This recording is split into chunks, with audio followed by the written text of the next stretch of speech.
السلام عليكم ورحمة الله وبركاته.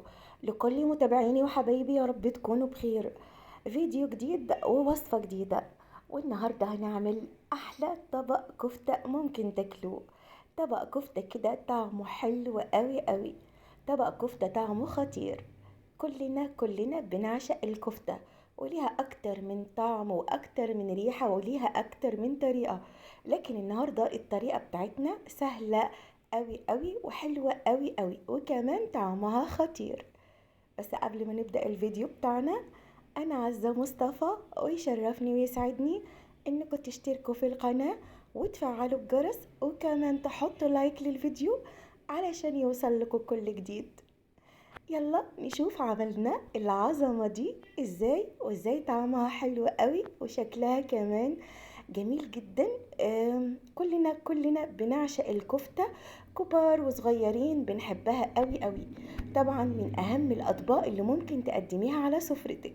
والنهاردة هنعملها بطريقة حلوة قوي وسهلة جدا، لا محتاجة بقى شواية ولا محتاجة فرن.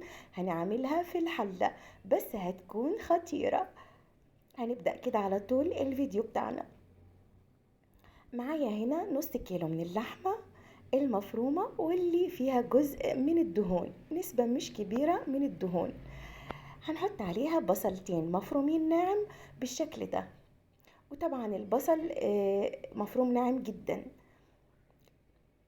هنضيف بقى التوابل بتاعتنا، واللي هي بابريكا، وطبعا مهم جدا بابريكا مدخنة، فلفل اسمر، ملح، رشة قرفة، وبهارات الكفتة.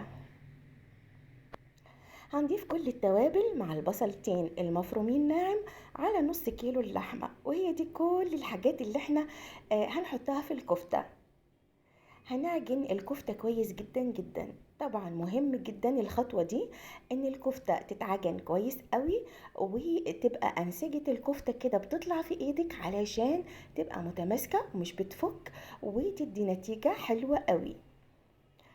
هنعجنها كويس جدا جدا بالشكل اللي انتوا شايفينه ده، علشان النتيجة هتكون اكتر من روعة. وهنشوف دلوقتي ازاي الكفتة متماسكة معانا ومش فكة خالص، وشكلها حلو قوي.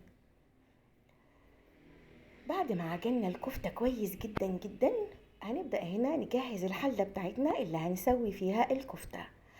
هنجيب كده 3 4 بصلات، وهنخرطهم كده بالشكل اللي انتوا شايفينه ده، وهنحطهم كده في أرضية الحلة. وطبعا البصل ده بيتشرب التوابل ويبقى متكرمل كده وطعمه حلو قوي. هنبدأ هنا نصبع الكفتة بتاعتنا بالشكل الجميل ده على عصاية الشيش كده بالشكل ده. هنبدأ نصبع الكفتة بتاعتنا بالشكل الحلو ده. وطبعا تصبيع الكفتة ده يا جماعة انا بعشقه، حلو قوي. يعني كده بمنتهى السهولة والبساطة كده بتعملي صوابع الكفتة، وبتبقى جميلة قوي، وخاصة على عصاية الشيش بتبقى سهلة قوي، مفيش فيها اي صعوبة. طبعا الكفتة النهاردة طعمها حلو قوي قوي، انا متأكدة لو جربتوا الوصفة دي هتعجبكم جدا جدا. مش بس هتعجبكم، انت كمان هتعتمديها في مطبخك. طبعا علشان الولاد دايما بيحبوا الكفتة في الساندوتشات، او وهم نازلين مثلا يتفسحوا ممكن ياخدوا ساندوتش كفتة يعني. حتى مش الولاد بس، كلنا بنحب الكفتة ودايما بنعملها. الطريقة دي بقى طريقة سهلة وبسيطة، ومفيش فيها اي حاجة صعبة، ولا محتاجة فرن في الحر ولا محتاجة شواية، وهتتسوى كده في الحلة بالطريقة الجميلة دي، وهتبقى طعمها حلو قوي زي ما انتوا شايفين كده. خلاص خلصت الكفتة بالشكل ده، وهنبدأ هنا نحطها على النار. هتستوي على نار عالية جدا علشان طبعا تنزل كل المية. يعني الكفتة هتنزل كل المية من البصل ومن اللحمة. طبعا عارفين ان اللحمة بتنزل مية، والبصل كمان فيه مية، فهي هتستوي على المية بتاعت الكفتة وبتاعت البصل، ومش هنحتاج نضيف اي مية. وزي ما احنا شايفين كده السوائل نزلت من الكفتة واستوت بيها بالشكل الحلو ده. وطبعا هنفضل كده نقلب الكفتة ونتابعها لحد ما تتشرب كل السوائل بتاعتها، وتبقى ناشفة خالص وتاخد لون حلو كمان. شايفين الجمال؟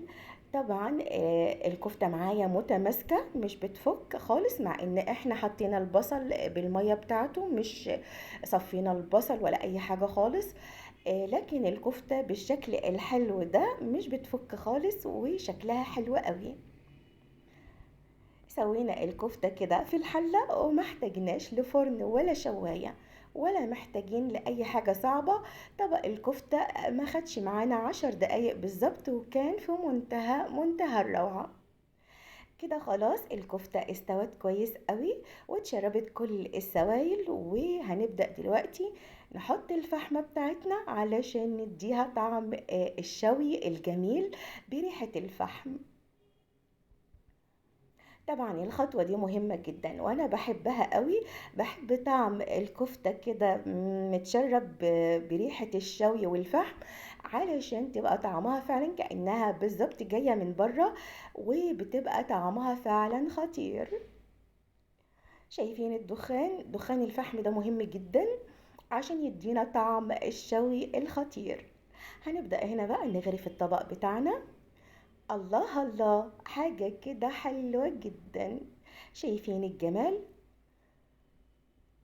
أهم حاجة بقى في الموضوع شوية البصل المكرمل ده حكاية تانية.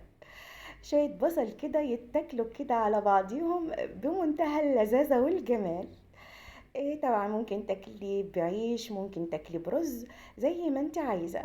بس بصراحة شوية كفتة كده من الآخر حاجة كده عظمة. شايفين الجمال؟ طرية وجوسي ومش ناشفة ولا جامدة. جميلة قوي قوي الكفتة النهاردة، حاجة كده حلوة جدا. كلنا بنعشق الكفتة، والطريقة دي سهلة جدا. هتخليكي تعملي الكفتة كل يوم، وكل يوم الولاد هيطلبوا منك الكفتة لأنها طعمها حلو جدا، وكمان بالنسبة لك سهل قوي، ما خدتش أي وقت ولا حاجة صعبة خالص. شوية كفتة كده زي السكر، الله طعمها حلو جدا.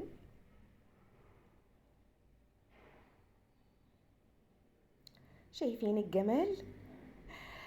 التسوية مظبوطة جدا، طرية مستوية من جوه، طعمها حلو، واخدة كمان ريحة الشوي والفحم، وما ولعناش الفرن والدنيا حر، وكمان ما ولعناش الشواية.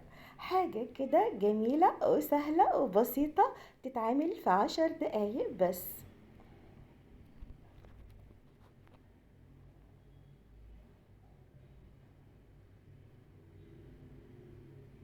ممكن تقدمي طبق الكفتة مع شوية طحينة، شوية سلطة، وكمان شوية بطاطس محمر، وتبقى أكلة فظيعة جدا. ممكن تنفع في الغداء وممكن تنفع في العشاء زي ما تحبي. بالشكل ده كانت الكفتة خطيرة. لو عجبكم الفيديو حطوا لايك للفيديو.